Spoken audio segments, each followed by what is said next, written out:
इब्तिदा है रब करीम के बाबरकत नाम से जो बड़ा मेहरबान रहमान और रहीम और हम सब का राज़िक है। अस्सलाम वालेकुम व्यूअर्स, अल्लाह ताला आप पे अपनी रहमतें और बरकतें नाजिल फरमाए। आज हम बनाने जा रहे हैं व्यूअर्स की भरपूर फरमाइश पे ओजड़ी। ओजड़ी को पहले मैं आपको साफ़ करने का तरीका बता दूं। ये मैंने 4 लीटर गर्म पानी ले लिया है और इसमें मैं ये 4 अदद डिस्प्रिन की गोलियां शामिल कर दूंगी। ये बहुत ज़बरदस्त टिप है आपका ओजड़ी साफ़ करने के लिए। जो लोग महज इस वजह से ओजड़ी नहीं पकाते कि उन्हें सफाई में प्रॉब्लम आती है, सफाई करना मुश्किल लगती है, उनके लिए बहुत आसानी है इस चीज़ की कि आप अब आसानी से मिनटों में ओजड़ी को साफ़ कर सकते हैं। मैंने 4 अदद डिस्प्रिन की गोलियां डाल दी। इसके साथ साथ मैं आपको ओजड़ी की सफाई के बारे में बता दूं। 1 प्याली मैंने आटा ले लिया है, 1 चम्मच लहसुन पिसा हुआ और 1 चम्मच बड़ा जो है वो मैंने नमक का ले लिया है। पहले हम ओजड़ी साफ़ करेंगे, उसके बाद फिर हम इसको ये तमाम आटा, नमक और लहसुन लगाकर रख देंगे 1 घंटे के लिए। आप देख सकते हैं मैंने ओजड़ी के इस तरह से बड़े पीस कर लिए हैं। मैं इसको 45 सेकंड के लिए पानी में डिप करूंगी।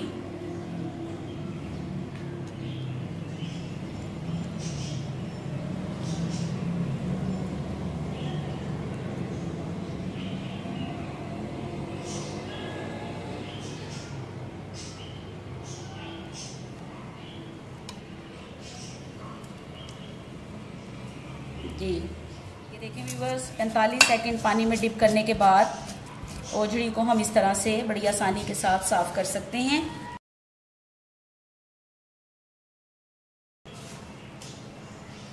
मैं एक और पीस आपको साफ करके दिखाऊंगी।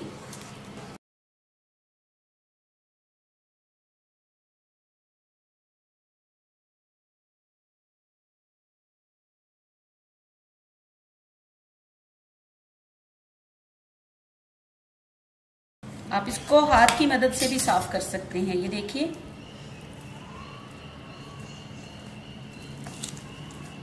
व्यूअर्स, ये हमारी ओजड़ी साफ हो चुकी है। अब हम इसमें शामिल कर देंगे अपना ये आटा, नमक और ये लहसुन का पेस्ट। इसको अच्छे से मिक्स करके आधे से 1 घंटे तक आप इसको फ्रिज में रख सकते हैं या नॉर्मल टेम्परेचर पे भी रख सकते हैं। इसके बाद फिर हम इसको धोएंगे और फिर हम इसको पकाएंगे। आप देख सकते हैं कितनी ज़बरदस्त हमारी ओजड़ी जो है वो साफ़ हो चुकी है।